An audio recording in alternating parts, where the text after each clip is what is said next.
दोस्तों आज के लेसन में हम बात करेंगे सीमेंट के बारे में। इससे पहले वाला जो लेक्चर है उसमें मैंने बात की थी ब्रिक्स के बारे में।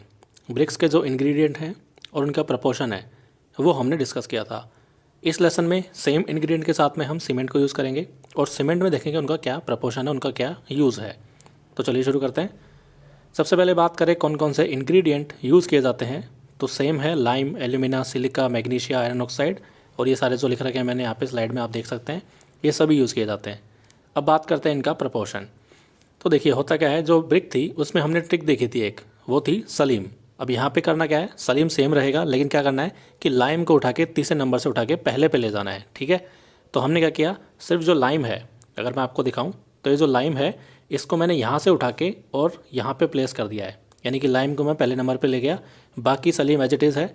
और उसके बाद में दो तीन चीज़ें एक्स्ट्रा आई है यहाँ पे, जो कि एक तो है soda and potash 0.5 to 1%, SO3 जो कि है 1 से 3% और एल्कलाइन जो है वो है लेस देन 1%।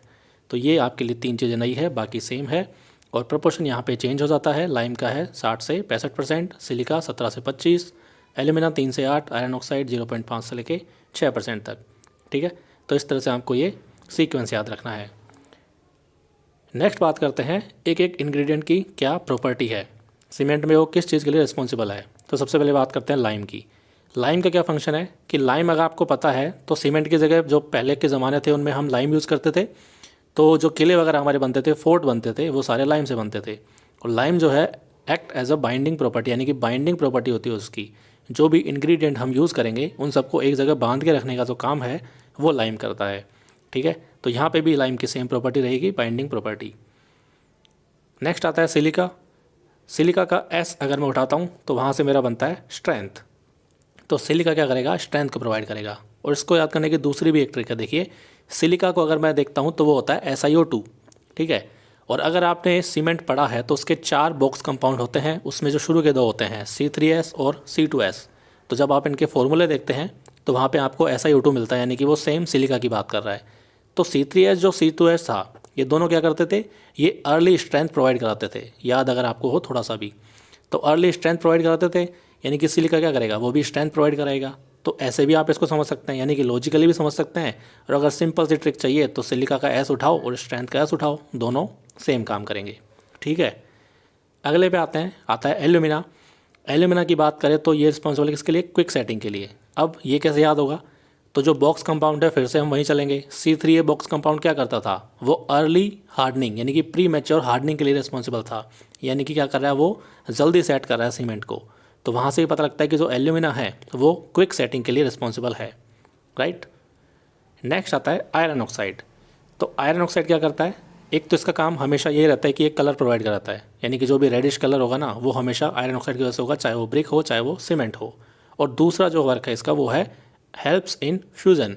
अब फ्यूज़न का क्या मतलब हुआ, फ्यूज़न का मतलब ये होगा कि जितने भी इंग्रेडिएंट्स हैं उन सबको आपस में पकड़ के रखना या आपस में उनको यूनिफॉर्मली मिक्स करना। तो वो जो प्रॉपर्टी है वो आयरन ऑक्साइड की वजह से होती है। ठीक है, तो ये आपका काम यहाँ से हो जाएगा। नेक्स्ट आता है मैग्नीशिया। तो वही सेम ट्रिक आप फिर से यूज़ कीजिए कि मैग्नीशिया को बनाया हमने मैगी, और मैगी होती है येलो कलर की, तो मैग्नीशिया भी येलो कलर आपको देगा। ठीक है, और एक इसकी प्रॉपर्टी और आती है यहाँ पे, दैट इज़ हार्डनेस, कि ये हार्डनेस के लिए भी रिस्पॉन्सिबल होता है। ठीक है, तो इसको अगर याद करना है तो मैगी कैसे होती है, इनिशियल में मैगी हार्ड होती है, जब उसको बना लेते हैं तो वो सॉफ्ट हो जाती है। छोटी सी ट्रिक है, आप चाहो तो याद कर सकते हो, वरना ऐसे भी याद रह जाएगा। अब बात करते हैं कि अगर एक्सेस अमाउंट में हो जाए, ज़रूरत से ज़्यादा हो जाए, तो उसके क्या जो डीमेरिट्स हैं वो हो सकते हैं या फिर लॉसेस हो सकते हैं। सबसे पहले बात करते हैं लाइम की। तो लाइम का जो डीमेरिट है, अगर वो एक्सेस अमाउंट में हो गया तो वो हो जाता है एक्सपेंशन एंड डिसइंटीग्रेशन, यानी कि एक्सपेंड होगा और डिसइंटीग्रेट होगा। अगर मैं एक्सपेंशन को दूसरे वर्ड में कहना चाहूँ तो मैं कह सकता हूँ कि सीमेंट जो है वो साउंड नहीं रहेगा, यानी कि अनसाउंड हो जाएगा सीमेंट। अब अनसाउंड का मतलब ये होता है कि एक्सेसिव वॉल्यूम चेंज आ जाएगा, यानी कि सीमेंट क्या करेगा, एक्सपेंड हो जाएगा। तो दोनों चीज़ें एक ही बात कर रही है। साउंडनेस टेस्ट आपने पढ़ा होगा, तो वहाँ पे दो टेस्ट होते थे, एक होता था साउंडनेस, एक होता था ऑटोक्लेव। ठीक है, तो साउंडनेस में क्या होता था, आपका जो फ्री लाइम था उसकी वजह से एक्सपेंशन देखने को मिलता था। ठीक है, यही हम करते थे। तो यहाँ पे एक्सपेंशन का मतलब क्या हो जाएगा कि वो लाइम की वजह से, यानी कि जो फ्री लाइम होगा वो आपको एक्सपेंशन क्रिएट करता है। ठीक है, साउंडनेस टेस्ट में हम सेम चीज़ पढ़ते हैं। तो यहाँ से एक हिंट पड़ जाती है क्या, कि लाइम क्या करता है, अगर लाइम ज़्यादा अमाउंट में हो गया यानी कि एक्सेस में हो गया तो वो अनसाउंडनेस क्रिएट करेगा, यानी कि सीमेंट को एक्सपेंड कर देगा। तो ये चीज़ आपको पता लग जाएगी। नेक्स्ट आता है सिलिका। तो सिलिका का फिर से एस उठाओ और यहाँ पे स्लो सेटिंग, दोनों में ही क्या आ रहा है, एस एस, यानी कि सिलिका प्रोवाइड्स स्लो सेटिंग। तो सिलिका का हमेशा आपको मैच कर ही जाएगा, एस से शुरू होती है जो भी प्रॉपर्टीज़ आती हैं, चाहे वो शेप हो, चाहे वो स्ट्रेंथ हो, चाहे वो सेटिंग हो, राइट।